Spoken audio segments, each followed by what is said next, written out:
Hello, ഇന്ന് ഞാൻ പെട്ടെന്ന് എൻ്റെ വീട്ടിലേക്ക് വന്നതാണ്. പ്രത്യേകിച്ച് കാരണങ്ങളൊന്നുമില്ല, അല്ലെങ്കിലും സ്വന്തം വീട്ടിലേക്ക് പോകാൻ പ്രത്യേകിച്ച് കാരണങ്ങളൊന്നും വേണ്ടല്ലോ.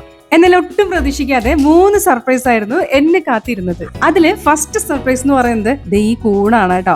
ഞാൻ എപ്പോ വരുമ്പോഴും ഇതുപോലെ കൂണ് കിട്ടാറില്ല. അതല്ലെങ്കിൽ കിട്ടുന്ന സമയത്ത് ഞാൻ വന്നെടുക്കുകയോ അങ്ങനെയൊക്കെയാണ് ചെയ്യാറുള്ളത്. പക്ഷെ കറക്റ്റ് ആയിട്ട് ഞാൻ എത്തുന്ന ദിവസം കൂണ് വിരിഞ്ഞു എന്ന് വേണം പറയാൻ. ഈ കൂൺ ഇങ്ങനെ മുട്ടിട്ട് നിൽക്കുന്നത് കാണാൻ ഭയങ്കര രസമാണ്. ഇതിന്റെ ടേസ്റ്റ് ആണെങ്കിൽ അപാര ടേസ്റ്റും ആണ്. ഒരിക്കലെങ്കിലും ഇതുപോലുള്ള കൂണ് കഴിച്ചിട്ടുള്ളവർക്ക് അറിയാം എന്താ ഇതിന്റെ ടേസ്റ്റ് എന്നുള്ളത്.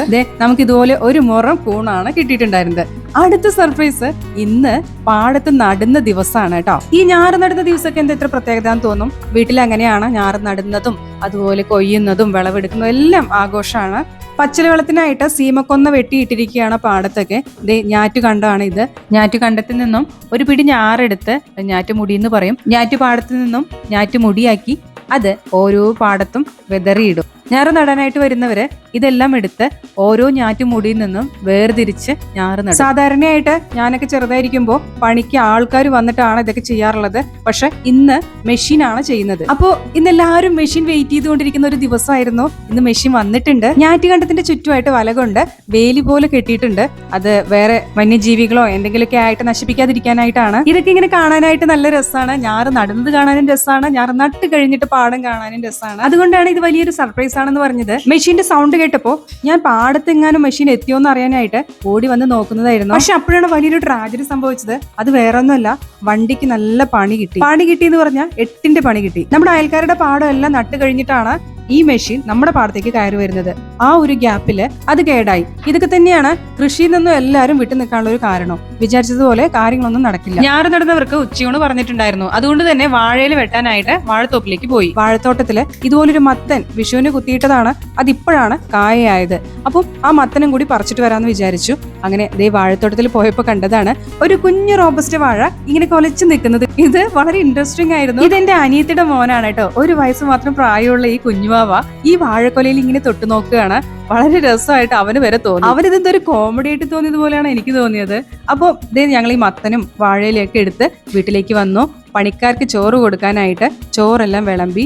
ചോറും സാമ്പാറും അച്ചാറും അതുപോലെ ഒരു പയറുപ്പേരിയൊക്കെ ഉണ്ടായിരുന്നു കേട്ടോ. പക്ഷേ പണിയെടുക്കാനായി വന്നവർക്കും വലിയ ഖേദം ഉണ്ടായിരുന്നു. കാരണം പണിയെടുക്കാണ്ടാണല്ലോ ഞങ്ങൾ ഈ ഭക്ഷണം കഴിക്കുന്നത് എന്ന് ഓർത്തിട്ട്. പക്ഷെ വേറെ നിവൃത്തിയില്ലല്ലോ. ഇനിയിപ്പോ പാലക്കാട്ട് നിന്ന് ആള് വന്ന് ശരിയാക്കിയിട്ട് വേണത്രേ വണ്ടി പാടത്തിറക്കാനായിട്ട്. അപ്പൊ ഇത് 3rd സർപ്രൈസ് അച്ഛന്റെ പച്ചക്കറിത്തോട്ടം തന്നെയാണ്.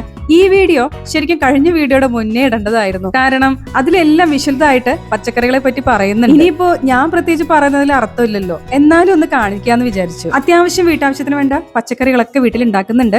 അതിന് പുറമെ കുറച്ച് പുറത്ത് കൊടുക്കുന്നുണ്ട്. ചുരുക്കത്തില് സവാളയും വെളുത്തുള്ളിയും മാത്രം പുറത്തുനിന്ന് വാങ്ങിയാൽ മതി എന്നുള്ളതാണ് വേറൊരു കാര്യം. കഴിഞ്ഞ വീഡിയോയുടെ റെസ്പോൺസ് കണ്ടപ്പോ അച്ഛൻ പറയാ നമുക്ക് കൃഷി മുഴുവനായിട്ട് കാണിച്ചാലോ എന്ന്. അതായത് പച്ചക്കറിത്തോട്ടത്തിന് പുറമെയുള്ള കൃഷികൾ ആലോചിക്കാന്ന് ഞാനും പറഞ്ഞു. ഇത് കുക്കുംബറിന്റെ വള്ളിയാണ് കേട്ടോ. കുക്കുംബറിന്റെ ചെടിയൊക്കെ കാണുമ്പോൾ വിചാരിക്കും, പൂക്കളൊക്കെ കാണുമ്പോൾ വിചാരിക്കും നിറയെ കായ ഉണ്ടാവുന്നുണ്ട് എന്നുള്ളത്.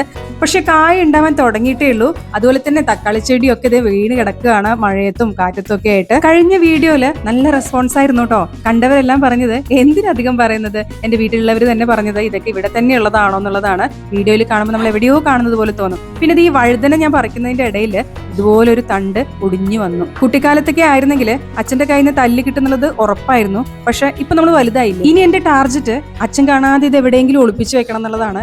ഞാൻ ഒരുപാട് സ്ഥലങ്ങളൊക്കെ തപ്പി നോക്കി. പക്ഷെ എവിടെ വെച്ചാലും അച്ഛന്റെ കണ്ണുപെടുന്നുള്ളത് 100% ഉറപ്പാണ്. ഈ വീഡിയോയിൽ കാണുന്നതിനേക്കാൾ മുമ്പ് അച്ഛൻ ഇത് കണ്ടുപിടിച്ചിട്ടുണ്ടാവും. എന്നാലും ഇത് കണ്ണിന്റെ മുന്നേ കാണുന്ന രീതിയിൽ വെക്കാൻ എനിക്ക് ആഗ്രഹം ഉണ്ടായിരുന്നില്ല. അതുകൊണ്ട് ഈ ചെടികൾക്ക് ഇടയിൽ വെച്ചു. പക്ഷെ ഇപ്പുറത്ത് കൂടെ അതിന്റെ തല കാണുന്നുണ്ടായിരുന്നു. ഇനി നമുക്ക് സ്ഥലം മാറ്റി വേറെ എവിടെയെങ്കിലും കൊണ്ടുവെക്കാന്ന് വിചാരിച്ചു.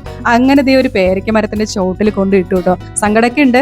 പക്ഷെ ഇത് അച്ഛൻ നേരിട്ട് കാണുമ്പോൾ കാണുന്ന ഒരു സങ്കടത്തിനേക്കാളും ചെറുതാവുമല്ലോ ഇതെന്ന് വിചാരിച്ചിട്ടാണ് കേട്ടോ. അതുപോലെ വഴുതനങ്ങ ഇതുപോലെ ചാലില്, അതായത് വെള്ളം വരുന്ന തോട്ടില് ഇങ്ങനെ കിടക്കുന്നുണ്ടായിരുന്നു. ഞാൻ പറിക്കുമ്പോൾ ഒന്ന് താഴെ വീണതാണ്. അപ്പോൾ അതും കഴുകിയെടുക്കാന്ന് വിചാരിച്ചു. ഞങ്ങൾ എപ്പോഴും പച്ചക്കറി പറിക്കുമ്പോൾ പറ്റുന്ന ഒരു അബദ്ധം എന്ന് പറയുന്നത് പച്ചക്കറികളൊക്കെ പറിച്ചെടുക്കുന്ന സമയത്ത് അതിന്റെ പൂവെല്ലാം പൊഴിഞ്ഞു പോകുന്നുള്ളതാണ്. അതുപോലെ തന്നെയാണ് തണ്ടൊടിയുന്നതും ഇതുപോലെ കായകള് മൂപ്പെത്താതെ താഴെ വീഴുന്നതും. ഇതെല്ലാം അബദ്ധത്തിൽ സംഭവിക്കുന്നതാണ്. പക്ഷെ ഒരു പരിധി വരെ ശ്രദ്ധക്കുറവാണ്. അങ്ങനെ പാവലും എല്ലാം കായ ആവുന്നേ ഉള്ളൂ, തുടങ്ങിയിട്ടേ ഉള്ളൂ. ഇത് ഞങ്ങളുടെ പാടത്തിന്റെ അറ്റത്ത് നിന്നിട്ടുള്ള ഒരു വ്യൂ ആണ് കേട്ടോ. അപ്പോൾ അറ്റം വരെ വന്നപ്പോൾ അടുത്ത വീട്ടിലും കൂടി പോയിട്ട് അവരുടെ ഞാറുനടലും കൂടി എവിടെ എത്തിയെന്നൊന്ന് നോക്കിയിട്ട് വരാമെന്ന് വിചാരിച്ചു. അങ്ങനെ അവർക്കും കുറച്ച് ബാക്കിയുണ്ടെന്നുള്ളതാണ് പറയുന്നത്. അതുപോലെ ദേ വണ്ടി കട്ടപ്പുറത്താണ്. അങ്ങനത്തെ ഞാറുനടുന്ന മെഷീൻ കട്ടപ്പുറത്തായിട്ട് പാക്ക് ചെയ്ത് വെച്ചിരിക്കുകയാണ്. ഇനി ആള് വന്നിട്ട് വേണം അതൊക്കെ ചെയ്യാനായിട്ട്. പിന്നെ ഞാൻ പച്ചക്കറിത്തോട്ടത്തിൽ വന്നു. ഇത് ബീൻസിന്റെ ഒരു ചെടിയാണ്, കൊത്തമരയുടെ ഒരു ചെടിയും കൂടി ഉണ്ട്. അതുപോലെ തന്നെ ചീര പറിക്കുമ്പോഴും ഇതുപോലെ വേരൊന്ന് ഇളകി വന്നിട്ടുണ്ടായിരുന്നു. അതിന് ഞാൻ എനിക്ക് പറ്റുന്ന രീതിയിൽ മണ്ണിലൊന്ന് താഴ്ത്തി വെച്ചിട്ടുണ്ട്. അപ്പോൾ നമുക്ക് വീട്ടിലേക്ക് പോകാനായിട്ട് കുറച്ച് പച്ചക്കറികൾ കൂടി പറിക്കാമെന്ന് വിചാരിച്ചു. അങ്ങനെ പച്ചമുളക്, പച്ചപ്പയർ, അങ്ങനെ അത്യാവശ്യം പച്ചക്കറികളൊക്കെ പറിച്ച് ഞാൻ എന്റെ സഞ്ചിയിലാക്കി. അപ്പൊ ഞാൻ വിചാരിക്കുന്നത് ഈ വീഡിയോ കാണുന്ന എന്നെ പേഴ്സണലി അറിയാവുന്നവര് കുറച്ചു പേരെങ്കിലും വീട്ടിലേക്ക് ഈ വിശേഷം ചോദിച്ചു വരും എന്നുള്ളതാണ്. പാടത്തെ കൂടെയും പച്ചക്കറിത്തോട്ടത്തിൽ കൂടെ ഒക്കെ ഒന്ന് നടന്നു നോക്കി ഞാൻ തന്നെ ടോട്ടലി റിഫ്രഷ് ആയി. ഇതാണ് പച്ചക്കറിയൊക്കെ കാത്തു സൂക്ഷിക്കുന്ന, അല്ലെങ്കിൽ മയിലൊക്കെ വരുമ്പോ കുറച്ച് ഓടിക്കാനായിട്ട് നായക്കുട്ടി അവിടെ കെട്ടിയതാണ്. ഒരു വലിയ കമ്പി നീളത്തിൽ കെട്ടിയിട്ട് അതിൽ ചങ്ങല കോർത്ത് വെച്ചിരിക്കുകയാണ്. അപ്പൊ ഒരറ്റത്തിൽ നിന്നും മറ്റൊരറ്റത്തിലേക്ക് ഓടി എത്താനൊക്കെ കഴിയും. എല്ലാവിടെയും നോട്ടം എത്തുകയും ചെയ്യും.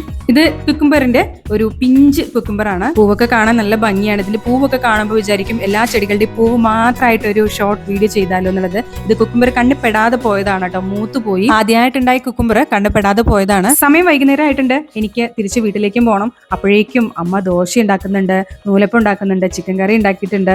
ഇനി എനിക്കിത് കഴിക്കണം. അതുപോലെ പാഴ്സലാക്കിയിട്ട് എനിക്ക് തന്ന് വിടുന്നുണ്ട് കേട്ടോ. അങ്ങനെ ഒരുപാട് വൈകി അച്ഛൻ ബസ് സ്റ്റോപ്പിൽ കൊണ്ടുവിടും. നമുക്ക് ഇങ്ങോട്ട് വരിക എന്നുള്ളത് കുറച്ച് ബുദ്ധിമുട്ടുള്ള പരിപാടിയാണ്. കാരണം 2 ബസ് അല്ലെങ്കിൽ 3 ബസ്സൊക്കെ കയറിയിട്ട് വേണം നമുക്ക് അങ്ങോട്ടേക്കും ഇങ്ങോട്ടേക്കും വരാനായിട്ട്. പക്ഷേ മെഷീൻ ഞാറ് നടന്ന് കാണാൻ പറ്റില്ലല്ലോ എന്നുള്ളൊരു വിഷമായിരുന്നു എനിക്ക്. പക്ഷേ അച്ഛൻ 2 ദിവസം കഴിഞ്ഞിട്ട് ഞാറ് നടുന്നതിന്റെ ഒരു ഫോട്ടോ എനിക്ക് അയച്ചു തന്നിട്ടുണ്ടായിരുന്നു. അതാണ് ഇത്. പുതിയ വിശേഷങ്ങളുമായിട്ട് ഇനി അടുത്ത വീഡിയോയിൽ കാണാം. അപ്പോൾ ചാനൽ ഇതുവരെ സബ്സ്ക്രൈബ് ചെയ്യാത്തവര് സബ്സ്ക്രൈബ് ചെയ്യാം കേട്ടോ.